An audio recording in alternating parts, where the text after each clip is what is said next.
and tradies. I want to go live now to the Assistant Treasurer and Minister for Housing, Michael Sukkar. Michael Sukkar, good to see you. Hi, Laura. What do you put these protests down to? It comes at a really fragile time, I feel like, for Melbourne in particular. Well, look, Laura, there's obviously no excuse for violent protests, and the scenes that I saw yesterday and that all Victorians saw were really quite disgusting. I think it's very clear that this is a subset of the CFMMEU. I think the protestations from some of the union movement today that these aren't their members really doesn't pass the pub test. They're very clearly CFMMEU members.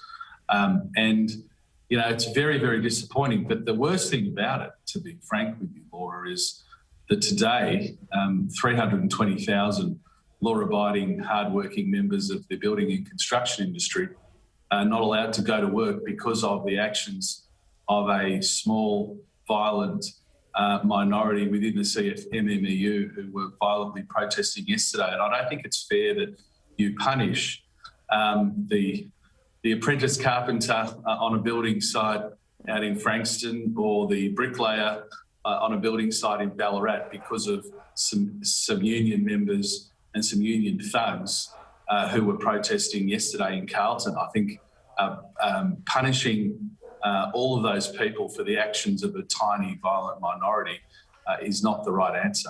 Yeah, Daniel Andrews pulled the trigger on shutting down a $22 billion industry yesterday. It seemed to have been kind of brought forward by these violent protests, but it seems it was being contemplated even before then because of a spread in infection on some building sites. Is the threshold for shutdown too low?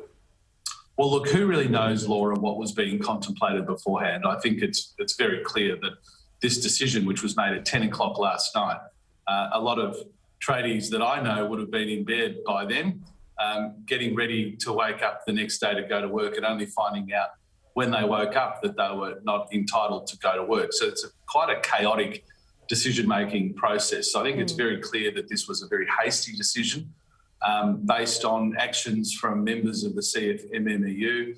I mean, we all remember anybody that has watched these things over the years remembers the very violent blockade and protests that were going on at the Grocon site in the Melbourne CBD. So sadly... This is different, isn't it, Michael Sukkar? I mean, we saw these protesters targeting John Setka himself yesterday. Oh, yeah, Laura, this is obviously a very different set of circumstances. What I'm saying is we've seen scenes like this before from the CFMMEU, unfortunately. And for years, we've been calling on the Labor Party to stop accepting donations from the CFMMEU, stop accepting their support every election campaign. I mean, Penny Wong, for example, is still a member of the Forestry Division of the CFMMEU. Sure. We've been saying for years the Labor Party should separate themselves from this organisation.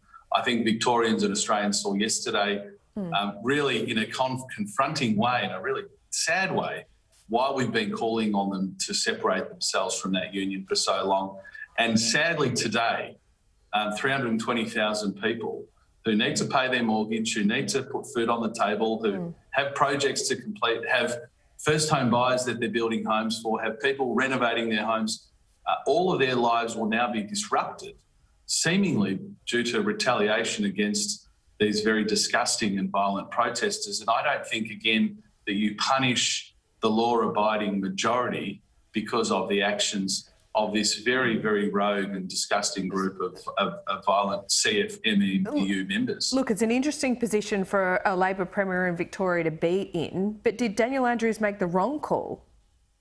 Well, Laura, I don't think that you punish 320,000 people based on the actions of these violent protesters. As I said, let's think about the examples.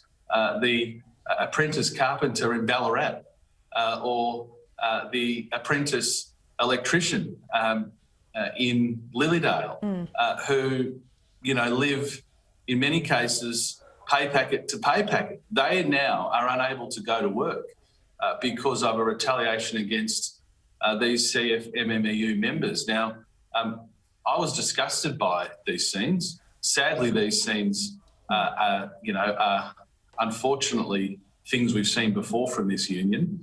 But you don't punish the majority for the actions of this tiny minority. I don't think that's proportionate. I think you deal with the problem, you deal with the troublemakers. Sure. That's what should happen. Don't punish law-abiding Victorians because, Laura, as you know, Victorians are some of the most locked-down people in the world. Everyone's worn down. This has been a very arduous pandemic for Victorians with lockdowns, obviously the second wave last year, with the catastrophic failures of hotel quarantine that Victoria faced. Yeah. Victorians have suffered a lot, and now 320,000 people have been told they can't go to work because of some CFMMEU thugs. Well, I want to ask you about that as well, because the protests have gathered in large numbers once again, and these pictures on our screen that our viewers are seeing are live. These are live pictures. We're talking about hundreds of tradies and union members and members of the public protesters who are gathering here today. We don't know what cohorts they come from, but look, they are there in large numbers today. We saw one protester just, throw a bottle at police. Police are now looking more active and alert than they were just 10 minutes ago. We're talking about mounted police, riot police with the shields now on the streets, and they are ready for anything to kick off. It does feel like that it is heading down the road that it did yesterday as well, Michael. Now, I know you can't see these pictures, but I just want to ask you whether you can help us understand, the rest of the country understand, what environment this is happening in. You mentioned 230 days of lockdown in Victoria, a roadmap to so-called freedom that has been released that doesn't see any freedom for 5 weeks, is still living under curfew.